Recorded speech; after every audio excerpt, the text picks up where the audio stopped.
시편 139편입니다. 139편 1절부터 12절 하시고 찬양대에 찬양 있겠습니다.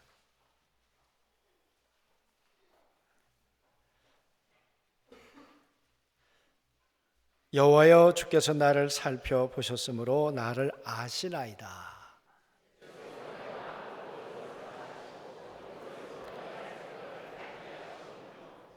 나의 모든 길과 내가 눕는 것을 살펴보셨으므로 나의 모든 행위를 익히 아시오니,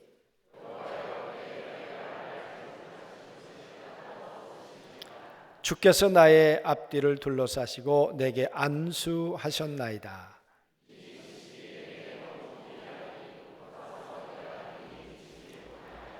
내가 주의 영을 떠나 어디로 가며 주의 앞에서 어디로 피하리이까?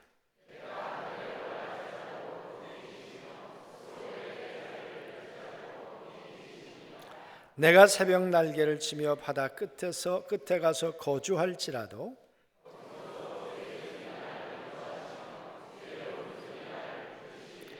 내가 혹시 말하기를 흑암이 반드시 나를 덮고 나를 두른 빛은 밤이 되리라 할지라도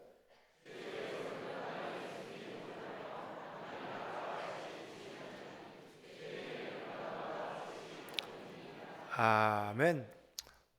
우리 찬양할 때 맨 마지막 이야기가 하나님이 아신다 그랬는데 정말 하나님이 아실까요? 오늘 시편 139편은 그래서 몇 개의 단어로 이 139편을 요약할 수 있어요. 아신다, 그리고 함께 계신다, 그리고 붙들어 주신다. 이 시편 쓰면서 다윗은 이런 고백을 해요. 7절에 내가 주의 영을 떠나 어디로 갈 수 있을까? 내가 주님을 피해서 어디를 갈 수 있을까? 그 말은 하나님을 떠나서 주의 영을 떠나서 가고 싶었던 일들이 있었고 갔었던 일들이 있었단 말이에요. 여러분은 다윗이 어떤 사람입니까? 별 볼 일 없는 사람이죠.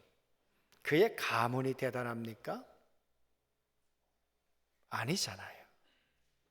그의 아버지 직업이 그의 직업이 정말 남들이 주목할 만한 그런 직업이었나요? 그것도 아니에요. 그랬던 다윗, 그 다윗이 그의 인생의 마지막 죽을 때 성경은 그의 삶을 이렇게 요약해요. 늙도록 부하고 존귀했다. 비천했는데 존귀한 사람이 되었어요. 별 볼 일 없는 사람인데 하나님으로 높임을 받는 사람이 되었어요. 어떻게 그렇게 되었을까요? 다윗 속에 사무엘이 와서 안수할 때 하나님의 영이 그에게 임하니. 여러분, 그 속에 하나님의 영이 머물기 시작하면서 하나님의 영은 그 안에서 그를 인도하기 시작했어요. 그를 이끌기 시작했어요. 그에게 꿈을 주기 시작했어요. 그래서 오늘 그는 그렇게 말하는 거죠. 내가 주의 영을 떠나 어디로 갈 수 있을까? 내가 예수 믿고 성령님이 내 안에 와 계시는 하나님의 사람으로 살고 있는데, 하나님의 사람으로 올곧게 하나님의 성령의 인도를 따라 그렇게 살아가면 좋겠는데, 그런데 뒤돌아보니까 그렇지 못할 때가 많았단 말이에요. 여러분, 우리들은 어떻습니까? 내가 예수 믿고 세례받고 성령님 내 안에 와 계시고 난 다음에 그 성령의 인도를 따라 우리는 착실하게 살아갑니까? 성령님 속 안 새기고 살아갑니까? 마음 불편하게 하지 않고 우리는 그렇게 성령에 이끌려 살아가는가 그 말이에요. 그렇지 않잖아요. 그래서 여러분 이렇게 얘기해요. 성령이 탄식하신다. 성령이 근심하신다. 성령님은 우리를 만드신 분이세요. 성령님은 우리 안에 내주하시면서 우리 안에 하나님 되기를 원하시는 분이세요. 그런데 여러분, 다윗이 그 하나님과 함께 살 때도 있었지만 그렇게 살지 못할 때도 다윗의 삶 속엔 무수히 많았단 말이에요. 골리앗하고 싸울 때 다 두려워했습니다. 다 나가려고 하지 않았습니다. 그랬던 그 전쟁터에서 다윗은 손에는 칼이 없었더라. 칼을 들지 않고 그 블레셋의 장군과 싸우러 나갔다. 미친 짓이죠. 정신 나간 일이죠. 그가 누구를 믿고 나갔습니까? 그 안에 계시는 성령님 의지하고 그분이 날 도와주실 거야. 그 믿음 가지고 싸우러 나갔던 사람이 다윗이에요. 자신을 의지하지 않았어요. 너는 칼을 들고 나오지만 나는 만군의 여호와의 이름으로 나는 나가느니라. 그런데 여러분, 그 하나님께서 다윗에게 승리를 주셨어요. 그 성령님과 함께 살았던 사람이 다윗, 우리가 기억하고 있어요. 그는 양을 칠 때 사자도 오고 곰도 왔다 그래요. 얼마나 두려웠겠습니까? 여러분, 그는 아무것도 의지할 수 없을 때 내 안에 계시는 성령님을 의지하고 담대하게 일어났고 담대하게 나가서 그 양을 잡아먹으려고 오는 곰을 물리치고 사자를 이겼던 사람이 다윗이에요. 그 안에 하나님이 계셨어요. 성령님이 계셨어요. 그런데 여러분, 다윗이 그렇게만 살았을까 그 말이죠. 다윗, 사무엘상 21장에 보면 다윗이라고 하는 사람이 놉 땅에 갑니다. 사울에게 쫓겨서 놉이라는 곳에 가요. 예루살렘이 수도가 되기 이전에 실로라는 것이 수도로 되어 있었는데요. 그 실로 밑에 놉이라는 제사장이 살고 있는 곳이었어요. 그런데 여러분, 이 다윗이 그 놉 땅에 와요. 그리고 제사장을 만나요. 그러니까 이 제사장이 보니까 떨며 맞이해요. 왜 왔을까? 사울에게 쫓겨다닌 거 아는데 이 사람에게 잘할 수도 없고 못할 수도 없고. 그때 여러분, 다윗이 뭐라 그랬을까요? 떨고 있는 제사장에게 사울이 보내서 왔어, 왕이 보내서 왔어, 이렇게 거짓말을 해요. 여러분, 그게 성령의 사람인데. 그런데 배고프니까 가서 거짓말을 했다니까요. 오늘 말씀해 보니까 내가 주의 영을 떠나 어디로 가오릴까? 여러분, 주의 영을 떠났던 순간이에요. 배고픔의 문제는 해결했지만 그러나 성령님이 주시는 마음은 아니었을 거예요. 그리고 난 다음에 이 다윗은 제사장에게 무기를 달라 그래요. 아니, 전에는 돌 들고 나가서 싸웠던 그 다윗이었는데 무기를 달라고. 그러니까 제사장이 칼을 주는데 그 칼이 골리앗의 칼이었어요. 참 역사가 희한하죠. 이제는 칼이 없으면 두려워 살 수 없는 다윗이 되었어요. 그래서 21장에 보면 다윗이 두려워하니라.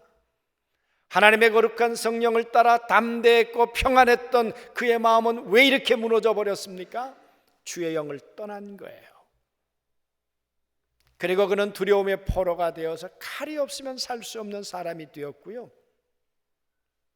그 다윗은 블레셋에 가서 그 왕에게 나를 좀 지켜달라고 해요. 그랬더니 너 골리앗을 무너뜨린 이스라엘의 장군이잖아. 그랬더니 아니라고. 나는 당신의 부하로 살겠다고. 그게 다윗이었어요. 아니, 너 믿을 수 없다고 그랬더니 나는 옛날에 용기 있는 사람이 아니라고. 이 수염에다가 침을 질질 흘리면서 미친 사람 노릇을 했던 사람이 다윗이에요. 하나님의 영을 떠났어. 하나님의 영을 떠났더니 담대함이 비참함이 되어버렸어요. 여러분, 그런 다윗을 향해서 하나님은 어떻게 하셨을까 그 말이에요. 오늘 시편 139편은 하나님의 성전에 도착해서 부르는 시예요. 노래예요. 보세요 여러분, 오늘 뭐라고 얘기를 하고 있는지. 여호와여 주께서 나를 살펴보셨으므로 나를 아시나이다. 하나님이 나를 보고 계셨어요. 골리앗하고 싸울 때도 하나님은 나를 보고 계셨지만 제사장 앞에 가서 거짓말할 때도 나를 보고 계셨어요. 두려워 떨고 있는 내 모습도 보고 계셨어요. 블레셋 왕에게 가서 침을 흘리며 미친 사람 노릇을 하며 살겠다고 그 처절하게 목숨을 구걸했던 모습도 보고 계셨어요. 하나님이 아신다 그래요. 하나님이 살펴보셨다. 그러면서 말해요. 주께서는 내가 앉고 일어서심을 아시고 내가 어디에 앉아야 하는지 어디에 일어서야 하는지를 하나님은 아시는데, 하나님이 아시는 곳에 내가 앉아있기도 했지만 그러나 저 블레셋 땅에 가서 앉아있기도 했어요. 원수의 손에 가서 앉아있기도 했어요. 이게 다윗의 모습이에요. 여러분, 하나님의 성전에 도착해서 다윗은 살아온 인생을 돌아보는 거예요. 뒤돌아보는 거예요. 그랬더니 그 하나님은 나를 아시는 하나님이고 그 하나님은 멀리서도 내 생각을 아시는 하나님이셨어요. 그 하나님 뿐만 아니라 나의 모든 길과 내가 눕는 것을 살펴보셨으며 나의 모든 행위를 익히 아시오니. 내가 눕는 것, 내가 가는 길 다 알고 계셨어요. 다 알고 계셨어요. 그리고 모든 행위를 익히 다 알고 계신 분이 하나님이셨어요. 그러면 그 하나님이 이 다윗을 내치셔야 하잖아요. 그렇지 않아요? 어떻게 우리아의 아내 밧세바를 여러분 취해서 아기를 갖게 할 수 있습니까? 간음을 해요. 그리고 자기의 수족과도 같은 그 장군을 전쟁터에 내보내서 고의적으로 죽였잖아요. 하나님이 이걸 알고 계셨어요. 그 행위를 알고 계셨어요. 그 생각을 알고 계셨어요. 주의 영을 떠나 거기까지 갔어요. 여러분, 이런 다윗에 대해서 하나님은 어떻게 하셨을까? 하나님 성전 앞에 서 있으면서, 하나님 존전 앞에 서 있으면서 살아온 자기의 삶을 기억해 보는 거예요. 내가 이런 사람이었어. 오늘 여러분 이렇게 주님 앞에 나와서 앉아 계시는데 정말 나의 살아온 삶을 60년, 70년, 50년, 20년 내 인생을 돌아보면 과연 나는 어땠을까? 그 말이에요. 하나님의 영을 따라 살았던 삶의 내용만 내 삶의 흔적으로 남아있을까? 아니면 하나님의 영을 떠나 다윗의 모습이 나의 모습으로 기억되는 것은 아닐까? 그 말이에요. 오늘 다윗 4절에도 이렇게 얘기하죠. 같이 읽습니다. 여호와여, 시작. 여호와여, 내 혀의 말을 알지 못하시는 것이 하나도 없으시니이다. 이 말은 내가 말하기 전에 내 혀의 말이 말로 만들어지기 전에 내 말이 뭔지를 알아채시는 분이 하나님이시라는 거예요. 그 하나님. 그런데 오늘 이렇게 말해요. 주께서 나의 앞뒤를 둘러싸시고 내게 안수하셨나이다. 내가 죽어 마땅한 죄인인데 하나님이 나를 버리셔도 내가 할 말이 없는데 너 죄값으로 넌 죽어야 한다고 하나님이 심판해 버리셔도 나는 아무런 항변할 건덕지가 없는데, 이유가 없는데, 그런데 하나님이 나를 둘러싸고 계셨어요. 그리고 내 머리에 안수해 주셨어요. 그 하나님이 나를 축복해 주셨어요. 그 하나님이 나를 떠나지 않으셨어요. 이 지식이 너무 기이해서 어떻게 이 하나님의 사랑의 깊이를 내가 알기나 할까? 이 하나님의 사랑 앞에 내가 어떻게 설 수 있을까? 내가 능히 미치지 못하리이다. 그러면서 말하는 거예요. 내가 주의 영을 떠나 내가 어디로 가오리까? 그 말은 갈 수 없었다는 얘기예요. 내가 주의 영을 떠나 갔는데 하나님이 나를 앞뒤에서 지키셔서 내 머리에 손에 내 머리에 안수하시면서 나를 돌보시고 붙들어 주셨다는 거예요. 나를 떠나지 않으셨다는 거예요.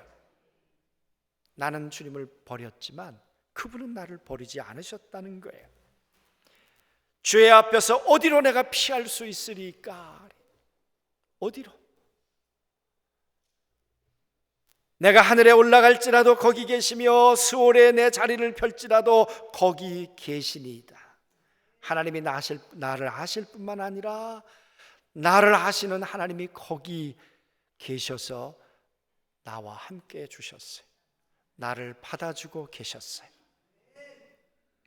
내가 하늘에 올라갔을지라도, 내가 저 지옥의 끝자락에 있을지라도, 요나처럼 고래 뱃속에 그 지옥의 사망의 음침한 골짜기에 하나님을 떠나 그렇게 살고 있을 때라도 하나님은 나를 떠나지 않으셨어요.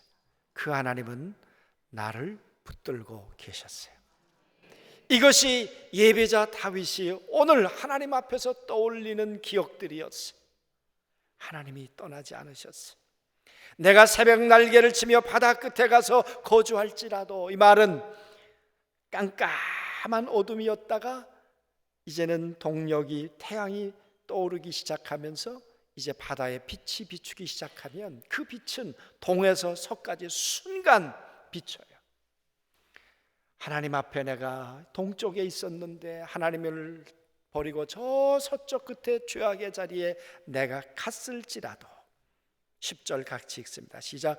거기서도 주의 오른손이 나를 인도하시며 주의 오른손이 나를 붙드시니이다. 주의 손이 나를 거기서 이끌어내시고 나를 인도해내시고 그 오른손이 나를 붙들어 주셨습니다.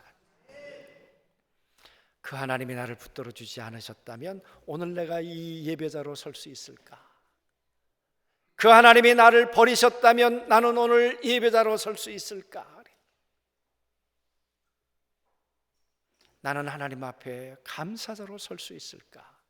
오늘 이것이 다윗의 고백이었어요. 사랑하는 성도 여러분, 다윗에게 두려운 것이 있었어요. 우리아의 아내 밧세바를 범하고 그리고 우리아를 죽이고 난 다음에 하나님은 나단을 통해 다윗을 오른손으로 붙들어 주기 시작하셨어요. 하나님의 음성을 듣고 다윗이 그는 통곡하기 시작해요. 그게 시편 51편이라는 거 우리 다 알잖아요. 그의 기도 가운데 이 기도를 하나님 앞에 다윗은 올리고 있었어요. 하나님, 주의 영을 내게서 거두지 말아 주옵소서. 성령님이 내 안에 떠나시면 나는 아무것도 아닙니다. 오늘 내가 이만할 수 있었던 것은 주의 영이 나와 함께 하셨기 때문입니다. 나는 오늘 그분을 찬양할 것입니다. 주의 영을 찬양할 것입니다. 하나님 주의 영께 감사할 것입니다. 왜? 그분이 나에게 감동을 주셨어요. 잘못했지만 회개할 마음을 주시고 잘못 생각했지만 돌이킬 마음을 주시는 것이 성령님의 감화였고 감동이었어요. 그래서 주의 영을 떠나 내가 어디로 가오리까? 왜? 그 성령님이 내 안에 늘 함께 계셨어요. 내가 죄 짓는 자리에 가도 계셨고 내가 넘어진 자리에 있어도 성령님은 나와 함께 계셨어요. 그래서 다윗은 얘기하는 거죠. 주의 영을 떠나서 내가 갈 수 있는 곳이란 아무것도 없었어요. 그런데 고맙고 감사한 것은 그 자리에 나를 내버려 두지 않고 나를 포기하지 않으시고 그의 오른손으로 나를 붙들어 주셨습니다. 주의 손이 나를 인도해 주셨습니다. 사랑하는 성도 여러분, 우리 성도들의 기억이란 뭘까요? 오늘 다윗의 기억 아닐까요? 우리들 삶 속에서도 끊임없이 주의 영을 떠나 배반의 자리에, 실수의 자리에 넘어지고 우리가 쓰러질 때가 한두 번이었겠는가 그 말이에요. 그런데 돌이켜보면 주의 영이 나를 붙들어 주셨어요. 내 평생 살아온 길 뒤를 돌아보면 자국마다 모든 자국마다 다 죄뿐이고 다 실수뿐인데, 그런데 그 하나님은 나를 버리지 않으셨어요. 그래서 하나님 감사하고 하나님 고맙고 이제는 하나님의 뜻대로 어떻게 살아볼까? 하나님의 은혜 안에도 온전하게 살아볼까? 그것은 나의 잘남이 아니라 하나님의 은혜가, 하나님의 사랑이 우리를 그렇게 만들어 주신다고 믿습니다. 그래서 시편 139편이 끝날 때 다윗은 이런 기도로 끝을 내고 있습니다. 내게 무슨 악한 행위가 있나 보시고 나를 영원한 길로 인도해 주시옵소서. 하나님, 나를 살펴보시고 아직도 고칠 곳이 있는지, 아직도 보수해야 될 것이 있는지, 하나님 내 악한 행위가 있는지 살펴보시고 나를 인도해 주옵소서. 성령을 거슬려 떠나고 있었던 순간이, 모습이 내게 있었는지 돌이켜보게 하시고 이제는 영원한 길로 나를 이끌어 주옵소서. 사랑하는 성도 여러분, 다윗에게만 이런 하나님이셨을까? 그 하나님은 우리 하나님이세요. 그 하나님은 나의 하나님이세요. 오늘 우리는 그 하나님을 예배하고 있는가요? 오늘 우리 그 하나님을 찬양하고 있는가요? 오늘도 그 하나님을 성령 안에서 신령과 진정으로 그분을 예배하고 높이고 그분께 감사를 올려드리는 거죠. 사랑하는 성도 여러분, 오늘 시편 139편을 쓰는 다윗은 불평하며 이 자리에 서 있었을까요? 아니면 감격함으로, 감사함으로 서 있었을까요? 우리는 늘 은혜의 자리를 잊지 않고 우린 주님 앞에 서서 멈추지 않는 감사가 우리의 삶의 모습이 되었으면 좋겠습니다. 여러분, 은혜는 기억 속에 있다, 우리 그런 말씀을 드렸어요. 돌아보면 열심히 달려오다가 몰랐는데 뒤를 돌아보면 거기 하나님은 계셨어요. 내가 주의 영을 떠나서 내가 주님의 마음을 아프게 했지만 그러나 거기 주님이 함께 계셔서 나를 붙드시고 일으켜 세워주셨어요. 은혜는 기억 속에 있어요. 근데 기억으로만 끝나면 되지 않고 그 기억을 끄집어내어서 우리의 감사의 고백이 되어야 할 줄로 믿습니다. 그래서 여러분, 감사는 은혜의 자리를 여러분 우리가 가보는 거예요. 기억을 통해 그때 그 자리, 그때 그 모습, 그런데 거기 하나님이 계셨어요. 그래서 여러분, 감사는 돌아가는 거예요. 어디 실패의 자리, 거기에서 일어났던 그 자리. 누가복음 17장에 보면 10명의 문둥병자를 예수님께서 고쳐주시죠. 그런데 한 명만 이렇게 기록하고 있어요. 그 한 명만 돌아와, 내게 은혜를 주셨던 예수님 앞에 돌아와, 나를 고쳐주셨던 그분의 사랑과 능력 앞에 돌아와. 여러분, 우리는 늘 감사의 자리로 돌아가고 은혜 받았던 자리로 돌아가고 나를 치유해 주셨던 그 고마움의 자리로 우리가 돌아가는 거죠. 돌아가 감사하다고, 돌아와서 고마웠다고, 돌아와서 당신 때문에 내가 이렇게 살게 됐다고, 하나님께도 사람에게도. 할렐루야, 아멘. 제가 여러 번 말씀드려서 다 아시겠습니다마는 저를 예수 믿게 해주셨던 그 장로님 가정을 1년에 한 번 정도는 제가 찾아갑니다. 네, 제가 이번 주가 지난 주간에도 그 장로님 가정에 권사님이 한 90세가 되셨는데 제가 찾아갔어요. 말씀은 그렇게 하시죠. 아니, 바쁜 사람이 왜 왔냐고. 가서 뭐 긴 얘기할 시간도 없었고 그냥 얼굴 뵙고 안부 여쭙고 그리고 송편 쪄주셔서 몇 개 먹고 그리고 돌아왔습니다마는, 그리고 나오는데 거기 누님이 그러는 거예요. 사실은 기다렸다 그래요. 오늘 예수님이요 기다리셨어요. 10명이 다 돌아와 감사하기를 기다리셨어요. 9은 어디 갔니? 9은 하나님이 주신 은혜가 뒤돌아보면 10개나 되는데 왜 하나만 감사하니? 그 말 아니겠어요? 이번 한 주간은 뒤돌아보자고요. 하나님의 영을 떠나갔던 자리, 그러나 그 자리에서 하나님의 오른손이 나를 일으켜 세웠던 그 자리, 그래서 회복의 자리, 그래서 은혜의 자리, 감사의 자리, 할렐루야, 아멘. 그래서 기억을 가지고 그 자리에 가서 가만 서 있는 거죠. 하나님이 아니셨다면. 지난 주간에가 제가 여기 이제 우리 안중교회 온 지 12년도 되지만 또 저 대광교회를 개척한 지가 27년이 됐더라고요. 그래서 오라 그래가지고 제가 가서 잠깐 기도하면서 그 자리, 그 자리 가서 그 자리에 서 보니까 감사하고, 아멘, 고맙고. 그렇죠 여러분. 사랑하는 성도 여러분, 하나님이 붙들어 주셨던 자리는 감사가 샘솟는 자리예요. 하나님이 붙들어 주셨던 자리는 내 추악함이 가려진 자리예요. 내 비참함이 존귀함으로 여러분 바뀌어진 자리예요. 그런 뒤돌아볼 때 그 감사의 자리가 우리들 속에 감사의 내용들이 끊임없이 샘솟게 되기를 바랍니다.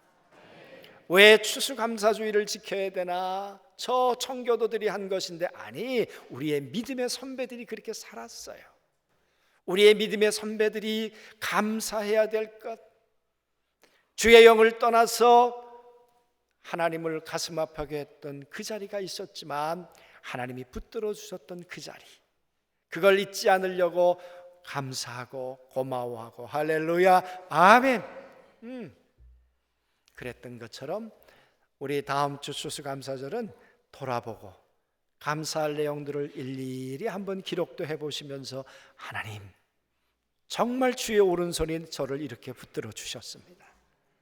그러면서 우리의 앞으로의 고백은 오늘 다윗이 말했던 것처럼 내게 무슨 악한 행위가 있나 보시고 나를 영원한 길로 인도해 주옵소서. 나를 선한 길로 인도해 주셔서 이제는 주의 영을 떠나지 않게 하시고 주의 영에 붙들려 살아가는 나의 인생 여정이 되도록 도와주옵소서. 그런 자 속에 끊어졌던 관계가 다시 회복되어지는 은혜가 있을 줄로 믿습니다. 감사하지 않으면 자꾸 멀어져요. 은혜의 자리에서, 축복의 자리에서 멀어져요. 그러나 감사하면 그 축복의 자리가 가까워지고요, 은혜의 자리가 더 가까워지고요. 감사 충만이 성령 충만이고, 성령 충만이 하나님의 축복의 넘침이 될 줄로 믿습니다. 우리 모든 성도들이 그렇게 꼭 이번 감사주일에 그렇게 살아가는 모든 주인공들 되시길 주님의 이름으로 축원합니다. 아멘.